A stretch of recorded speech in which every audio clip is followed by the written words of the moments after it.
وَلَقَدْ يَسَّرْنَا الْقُرْآنَ لِلذِّكْرِ فَهَلْ مِن مُّدَّكِرٍ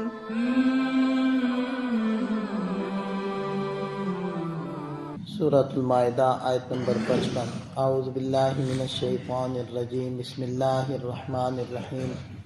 انما ولیکم اللہ ورسولہ والذین آمنوا الذین یقیمون الصلاة ویؤتون الزکاة وهم راکعون ومن یتول اللہ ورسولہ والذین آمنوا فإن حزب اللہ هم الغالبون۔ سابقہ 4 آیات میں اللہ تعالیٰ نے کفار سے، یہود و نصارہ سے قلبی دوستی لگانے سے منع کیا تھا۔ دلی اور گہری دوستی، یعنی ایسی دوستی جس سے مسلمانوں کو نقصان پہنچے، اس سے منع کیا۔ دوستی صرف ایمان والوں سے لگائی جا سکتی ہے، جس کا تذکرہ آ رہا ہے۔ ہاں، رواداری، ہمدردی، اس کے اندر کوئی حرج نہیں ہے، اس کی جتنی بھی شکلیں ہوتی ہیں رواداری کی اور اخلاقی، ان میں کوئی حرج نہیں ہے۔ حتیٰ کہ اگر کوئی ہدیہ بھی بھجوانا ہو اور ان کا ہدیہ قبول بھی کرنا ہو تو اس میں بھی کوئی حرج نہیں۔ نبی پاک صلی اللہ علیہ وسلم نے یہود کے، نصارہ کے ہدیے قبول بھی کیے ہیں اور ہدیے دیے بھی ہیں، اور قرضہ لیا بھی ہے، قرضہ دیا بھی ہے۔ یہ معاملات تو حضرات صحابہ کرام کے چلتے تھے، لیکن قلبی دوستی وہ صرف ایمان والوں سے۔ تو بہرحال ارشاد فرمائے کہ انما ولیکم اللہ ورسولہ، تمہارے دوست تو اللہ ہیں، ورسولہ، اور اس کے رسول ہیں، والذین آمنوا، اور وہ لوگ ہیں کہ جن کا عقیدہ ٹھیک ہے۔ تو ولیکم، تمہارے دوست جن کے ساتھ تم نے گہری اور قلبی دوستی رکھنی ہے، وہ کون ہے؟ سب سے پہلے اللہ ہیں اور اس کے رسول اور ایمان والے۔ دیکھیں کہ ولیکم، ولی کے ساتھ لفظ اللہ کو رکھا گیا ہے کہ اصل میں تو قلبی دوستی ہوگی اللہ تعالیٰ سے، جو نبی پاک صلی اللہ علیہ وسلم سے ہوگی یا ایمان والوں سے ہوگی، وہ بھی اللہ تعالیٰ کی محبت کے تابع ہو کر ہوگی۔ یعنی جو ضابطہ، جو کلیہ اللہ تعالیٰ نے بتایا ہے رسول کے بارے میں اور ایمان والوں کے بارے میں، اس کو سامنے رکھتے ہوئے تم لوگوں نے اللہ کے رسول سے اور ایمان والوں سے دوستی کرنی ہے۔ مطلب ان حدود سے باہر نہیں نکل جانا، جیسے کہ نصارہ نے کیا کہ حضرت عیسیٰ علیہ السلام کے بارے میں انہوں نے قلبی دوستی کیا رکھی کہ وہ ان حدود سے ہی نکل گئے، کہ جو حدود اللہ تعالیٰ نے باندھی تھی، لہٰذا حضرت عیسیٰ علیہ السلام کو ہی اللہ کہنے لگ گئے، رب کہنے لگ گئے، خدا کہنے لگ گئے۔ اسی طرح بقیہ لوگوں کے بارے میں بھی ہے، بقیہ اقوام کے بارے میں، کہ ان حدود سے نہیں نکلنا۔ اس لیے ولیکم اللہ ورسولہ، سب سے پہلے اللہ تعالیٰ کا تذکرہ کیا اور لفظ ولی کو اللہ کے ساتھ جوڑا، اور رسول اور ایمان والوں کا جو آگے تذکرہ کیا اس کے ساتھ لفظ ولی کو جوڑا نہیں ہے۔ اشارہ کیا ہے کہ ان حضرات سے جو دوستی کرنی ہے وہ اللہ کی دوستی کے تابع بنا کر کرنی ہے، یعنی کہ اس کے بتائے ہوئے جو اصول و ضوابط ہیں اور اس کی لگائی ہوئی جو حدیں ہیں ان کے اندر بند رہ کر ان سے دوستی کرنی ہے، ان سے باہر نہیں نکلنا۔ تو بہرحال والذین آمنوا، ان لوگوں سے دوستی کرو کہ جن کا عقیدہ ٹھیک ہے۔ وہ کون لوگ ہیں؟ الذین یقیمون الصلاۃ، وہ لوگ ہیں کہ جو نماز قائم کرتے ہیں۔ نماز سے مراد یہاں ساری بدنی عبادات ہیں۔ اور آگے فرمائے وَيُؤْتُونَ الزَّكَاةَ، اور وہ زکوٰۃ دیتے ہیں۔ زکوٰۃ سے پھر کیا مراد ہوگا؟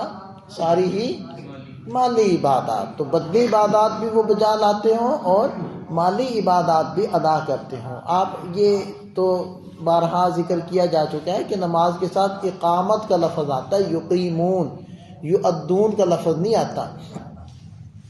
اس سے اشارہ ہوتا ہے اس بات کی طرف کہ صرف نماز ادا نہ کرتے ہوں بلکہ نماز کو قائم کرتے ہوں، اور نماز کا قائم کرنا ہوتا ہے اس کے تمام شرائط، تمام جو آداب اور مستحبات ہیں اس کے ساتھ جب نماز ادا کی جائے گی تو اس کو کہتے ہیں اقامت صلاۃ۔ تو نماز قائم کرتے ہوں گے، زکوٰۃ ادا کرتے ہوں گے، وہم راکعون، اور وہ عاجز مزاج ہوں گے۔ عاجز مزاج،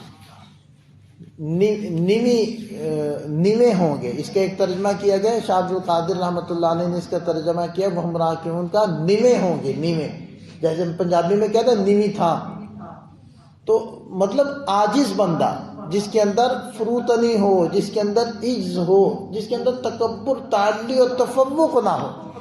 دیکھیں کہ میں یہ سمجھتا ہوں کہ یہ جو یقیمون الصلاۃ، اس سے پہلے فرمایا والذین آمنوا کہ ایمان والے ہوں، یہ بھی آسان ہے. الذین یقیمون الصلاۃ یہ بھی آسان ہے. ویؤتون الزکاۃ یہ بھی کام آسان ہے. وہم راکعون یہ کام مشکل. آپ نیک بھی ہوں، عبادت گزار بھی ہوں، اللہ تعالیٰ کے فرما بردار بھی ہوں، اور پھر وہ عبادت آپ میں تکبر پیدا نہ کرے بلکہ عاجزی پیدا کرے کہ آپ پھر بھی مٹیں، پھر بھی کہیں کہ میں کچھ نہیں، میری کوئی حقیقت نہیں. یہ بڑا مشکل کام. ہم لوگوں جیسے ہم لوگ ہیں، ہم لوگوں کی عبادت ہمارے اندر ہی تعلی پیدا کر دیتی. لہذا آپ دیکھیں کہ ہمارا رویہ گنہگاروں کے ساتھ کیا ہوتا ہے. ہم گنہگاروں کو دیکھتے ہی سوچتے کیا ہے، یہ تو مسجد میں بھی ان لوگوں کو جانے کی توفیق نہیں ہے، یہ بے نمازی اور یہ ایسے یہ ویسے. تو ان گنہگاروں کو ہم یہ سمجھ رہے ہیں اور اپنے کو ان کے مقابلے میں نیک سمجھ رہے ہیں. بھئی یہی تو تکبر ہے. اس کے گناہ سے نفرت کریں، بالکل کرنی، اس بندے سے نفرت نہیں کرنی، اس کو معمولی نہیں سمجھنا. اللہ اس کو توفیق دے دیں، وہ توبہ کر لے، وہ ہم سے بھی آگے نکل جائے.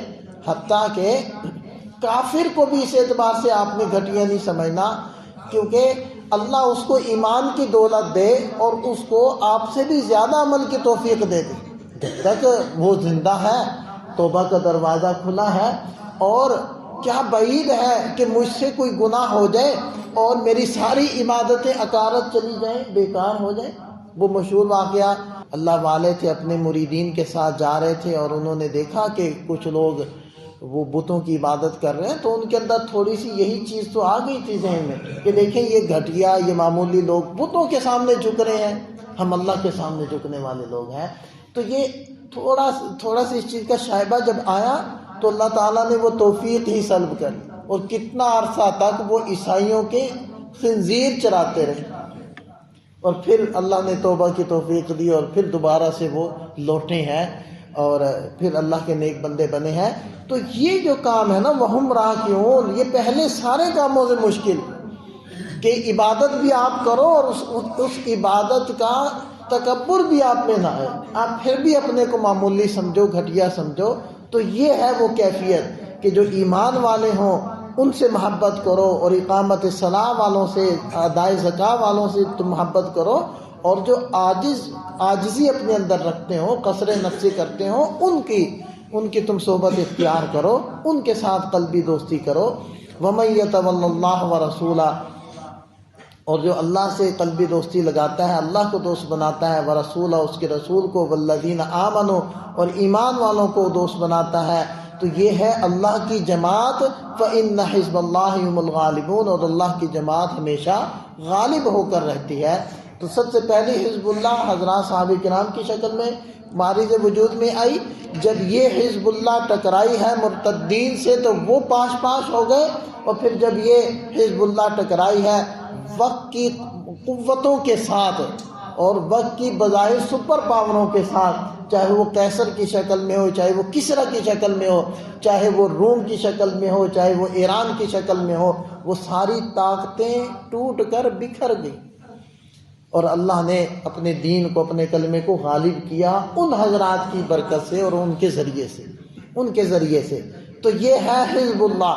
اگر حزب اللہ کے لیے ہم تیار ہو جائیں اور اپنے کو ان صفات کے ساتھ مزین کر دیں، اپنی ترجیحات اللہ کو، اس کے رسول کو اور مخلص مومنین کو بنا لیں، تو پھر ہمیں کوئی طاقت دنیا کے نقصان نہیں پہنچا سکتی. ویسے ہمیشہ سے مسلمانوں کو جس نے نقصان پہنچایا نا وہ خود اندر کے لوگ ہوتے ہیں، باہر کی کسی طاقت نے آج تک مسلمانوں کو نقصان نہیں پہنچایا. جتنی بھی آپ تاریخ پڑھ لیں، ساری تاریخ میں آپ کو یہی کچھ ملے کہ اندر والوں نے نقصان پہنچایا. آج کل میں وہ تاریخ پڑھ رہا ہوں، موج کوثر شیخ اکرام اللہ صاحب کی، ہندوستان کے اوپر ہے. تو اس میں تذکرہ چل رہا ہے سید احمد شہید رحمۃ اللہ علیہ کا، جنہوں نے سکھوں کے خلاف محاذ آرائی کی تھی.